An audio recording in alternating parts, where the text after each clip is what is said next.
The wheelchair was decorated with rainbow stickers and butterfly decals. 7-year-old Lily Martinez had made it as beautiful as possible, but it couldn't hide the reality of legs that had never taken a single step. When Ellen asked what she wanted to be when she grew up, Lily's answer stopped the studio cold. Someone who can walk. Lily Martinez, 7, sat in her small pink wheelchair, with the bright smile of a child who had never let her disability dim her spirit. Born with cerebral palsy, she had spent every day of her life unable to use her legs, but her personality filled every room she entered. She wore a purple dress that her mother had sewn specially for the show, complete with sparkly shoes that had never touched the ground. The Ellen DeGeneres Show had invited Lily during their Kids Who Inspire Week to celebrate children who overcame challenges with grace and positivity. Her story had moved producers. A little girl who volunteered at animal shelters from her wheelchair, raised money for other disabled children, and maintained an infectious optimism despite her physical limitation. Her kindergarten class had written letters to Ellen asking her to meet their superhero classmate. What Ellen's producers didn't fully understand was the weight behind Lily's constant smile. Every night, she prayed to walk. Every birthday wish was the same. Every time she watched other children run and play, she wondered what it would feel like to chase them. Her parents, Carlos and Maria Martinez, had spent 7 years watching their daughter's spirit battle against the limitations of her body. The Martinez family had exhausted every medical option available to them. Physical therapy, experimental treatments, specialist consultations.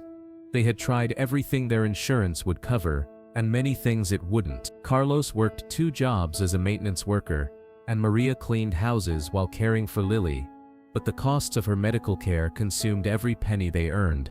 Lily, Ellen began, kneeling down to be at eye level with the little girl. "Tell us about yourself." Lily's face lit up with the pure joy of a child getting attention from her hero. "I'm 7 years old, and I love butterflies and my dog Max." Ellen smiled at Lily's enthusiasm. "What do you like to do for fun?" "I help at the animal shelter," Lily said proudly. "I can't walk the dogs, but I can pet them and give them treats from my chair." Ellen felt moved by Lily's desire to help despite her limitations. "That's wonderful. What else do you enjoy?" "I like to paint pictures and read books," Lily continued. "And I help Mama cook dinner by stirring things in my lap." Ellen realized how Lily had adapted every activity to work from her wheelchair. "You're very creative. What's your favorite thing about school?" "Recess," Lily said without hesitation. Ellen was surprised. "Really, what do you do during recess?" "I watch my friends play," Lily said matter-of-factly. "Sometimes they push my chair around the playground so I can pretend I'm running."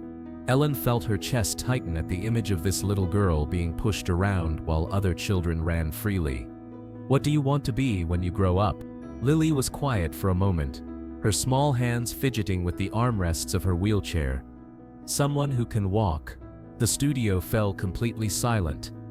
Ellen felt tears forming in her eyes as the weight of Lily's answer hit her. "Lily, sweetheart, what do you mean?"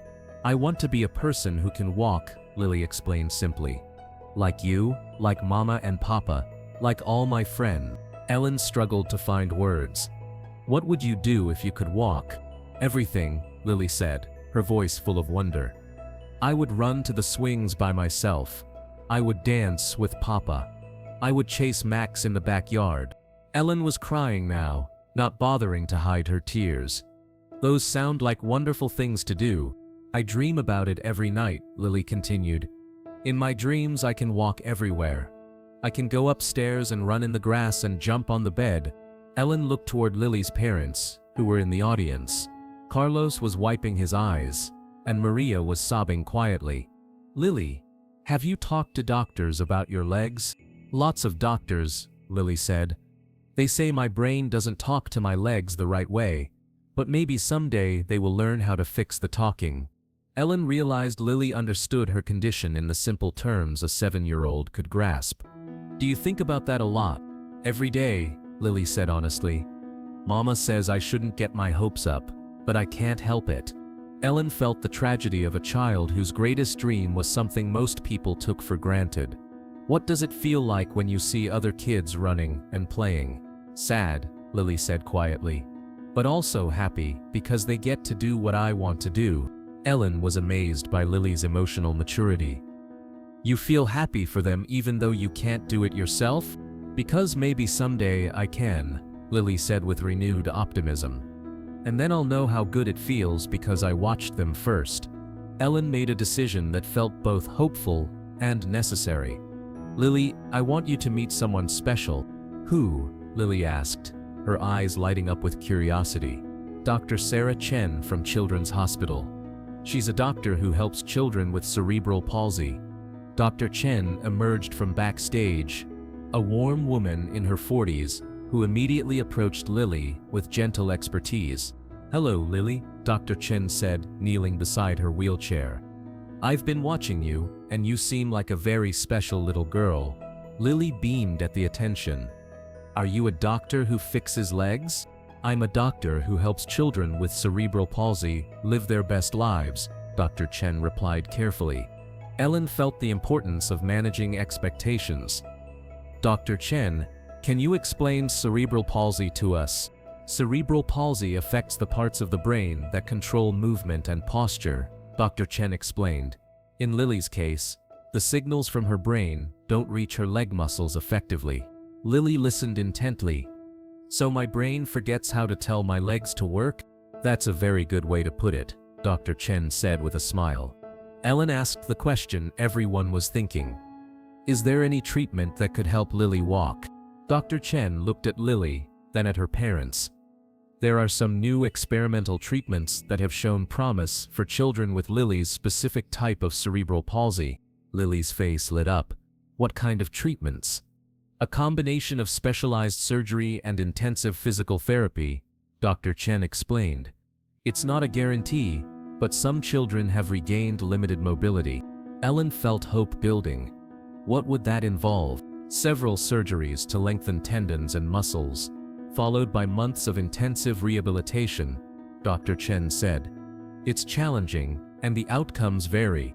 Lily looked at Dr. Chen with desperate hope. Could I walk? You might be able to take some steps with assistance, Dr. Chen said honestly. But I want you to understand that it would be very hard work, and we can't promise how much improvement you would see. Ellen turned to Lily's parents. Carlos, Maria, how do you feel about this possibility? Carlos stood up from the audience. We've looked into experimental treatments before, but insurance doesn't cover them. We can't afford the costs. Ellen realized the financial barrier standing between Lily and her dreams. What would treatment like this cost? Between surgery, rehabilitation, and equipment, probably around $200,000, Dr. Chen said. Maria was crying harder now. We've tried to save money, but with Lily's regular care costs and living expenses, Ellen made an announcement that changed everything. Lily, the Ellen Show wants to pay for your treatment. Lily stared at Ellen as if she'd spoken in a magical language. What? We want to cover all the costs for your surgery and rehabilitation, Ellen continued. Dr. Chen has agreed to oversee your care personally. Lily began crying, tears of joy and hope she'd never been allowed to feel fully. Really? I might be able to walk. You might be able to take some steps, Ellen said carefully.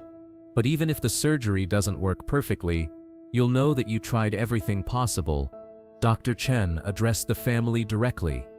I want everyone to understand that this is experimental. Lily might gain some mobility, or she might not see significant improvement. But either way, the surgery won't make her condition worse. Ellen looked at Lily's parents. How do you feel about this opportunity? Grateful beyond words, Carlos said, standing up to address Ellen directly. You're giving our daughter something we never could. Hope. Maria was sobbing. Lily talks about walking every single day. Even if she only takes one step, it would be a miracle. Ellen turned back to Lily. What do you think, sweetheart? Do you want to try? Yes, Lily said without hesitation. Yes, yes, yes. I want to try to walk. Dr. Chen smiled at Lily's enthusiasm. Then we'll start with some tests to see exactly what we're working with. And we'll make a plan together. Ellen felt overwhelmed by Lily's joy. "Lily, what's the first thing you want to do if you can walk?" "Hug you standing up," Lily said, reaching her arms toward Ellen. Ellen immediately stood up and carefully lifted Lily from her wheelchair, holding her upright.